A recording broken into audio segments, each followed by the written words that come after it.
Hello everybody, my name is Landon Shepard, and this is Save Bob.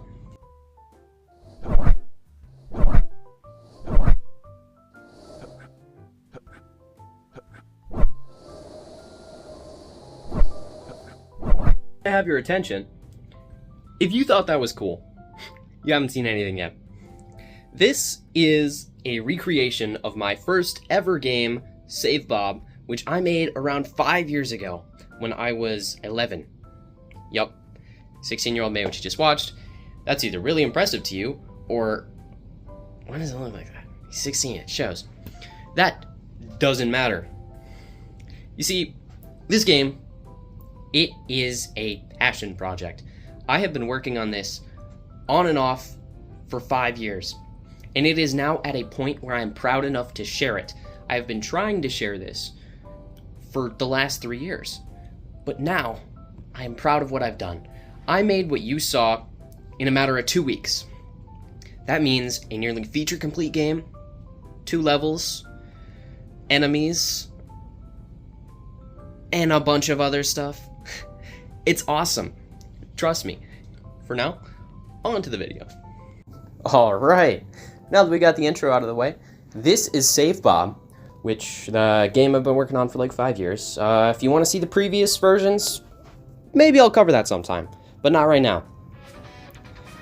The current version you're watching, as I said, took 2 weeks to make, and a good half of that last week was working on music for the main menu, which didn't even make it in, and making this video.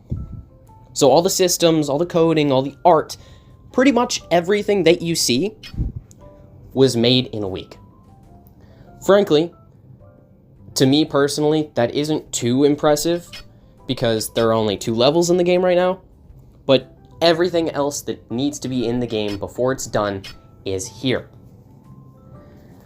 This game, it is inspired by movement shooters such as Titanfall 2. Oh boy, how original. Landon, you made a Titanfall 2 clone. Good for you. No, I didn't. It's also inspired by Carlson and whatever game Steven made. I don't remember if that had a name. All of these games were awesome to me. Not because of the gunplay, because of the insane movement options. So I'm like, you know what? Let's make that my own. We have acceleration, wall jumping, wall running.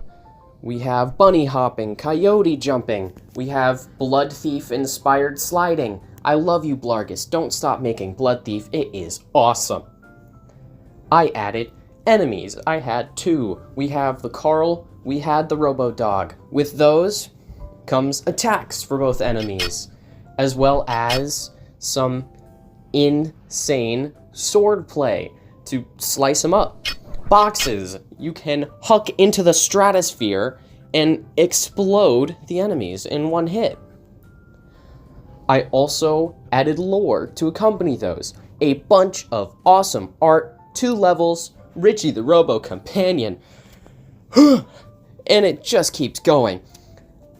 I have been cranking this game like there is no tomorrow. I spent a whole week working on this, making it look as okay as humanly possible. As you can see, I used a couple shaders.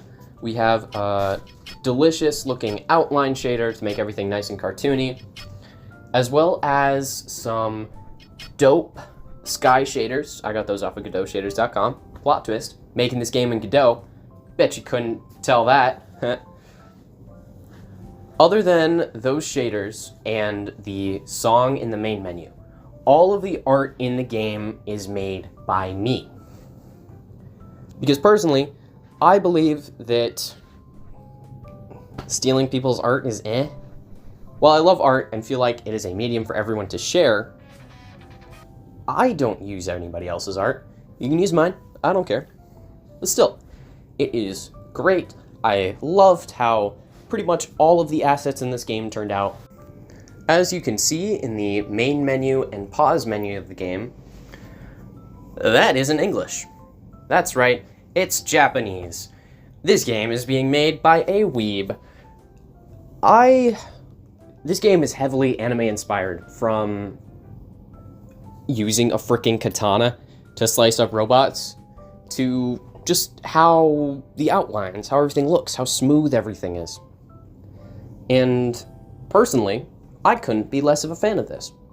I think it looks great. Do I know Japanese? Not a whole lot of it. Am I going to keep adding it? Of course. This segues us right into chapter 2. We have the coding.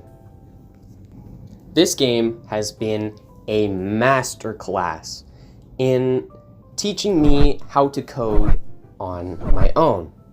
Previously, in almost every other project I've ever used, I have used tutorials to learn everything and anything I need, which, frankly, is not a practice that I'm very happy with.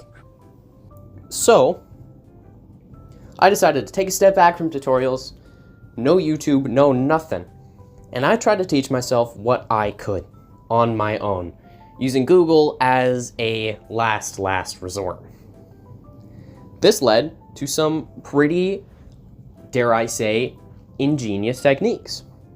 I used modular systems for both enemies, saving and loading system. I had to use a tutorial for that, I'm stupid. As well as maps and these fun little trigger zones.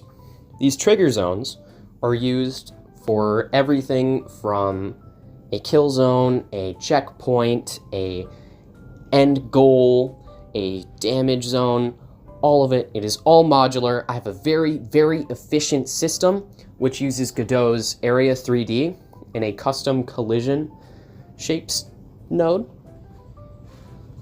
Combining those, you get a fancy-dancy little system that you can, by the click of a button, customize what it does, if it will kill you, how it works, and it is great.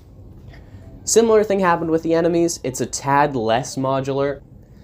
This gives the Carls and the Robodogs their own separate scenes, but they use the same code for looking at the player, moving, and trying to kill them, with major variations in how they do each of those things.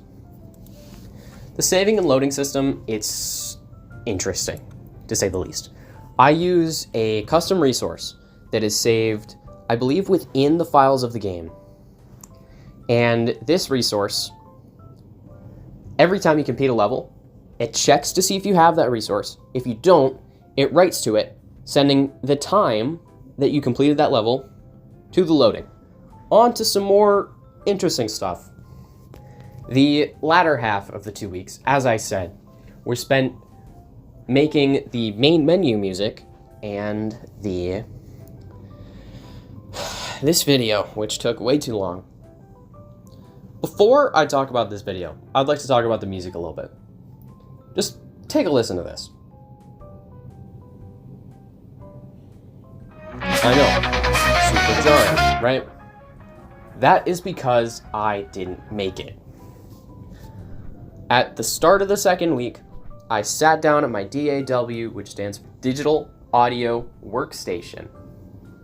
A DAW is where you sit down and you make music without having to touch a physical instrument, which I am too poor to own. Usually, I can be pretty okay at this, making music. But this time, I sat down. I wanted to make a sick Eurobeat track a la Initial D to match the fast-paced movement of the game. But I couldn't do it. No matter what notes I put together, no matter what chord progression I tried to do for 2 weeks, I couldn't do it. It was tragic. It was at a point where I kind of just gave up on music for now. I Googled free Eurobeat tracks, picked the first one, and Sadly, it was AI generated. I do not support AI replacing artists, but very, very soon, I will get my own music in there, and it will be perfect once I let my little writer's block diffuse. Then we have making this video. Writer's block also affected me here. It hit me harder than a 2021 Chevy Silverado hits the guardrail after the driver has one too many drinks at his best friend's Super Bowl party. It was horrid. I wrote not 1, not 2, not 3 scripts. I wrote 4. None of them sounded good. I recorded clip after clip after clip, and it just wasn't working. Until eventually, I sat down and made this one, which hopefully it makes it out. If it did, you guys will know. If not, I sound like an idiot. So basically, in conclusion, this entire journey has been a process. It has been a beautiful process, and a process that I love. If not, I wouldn't be doing this. And hopefully, you guys like the final product. And I hope you guys all have a wonderful rest of the day. Bye-bye.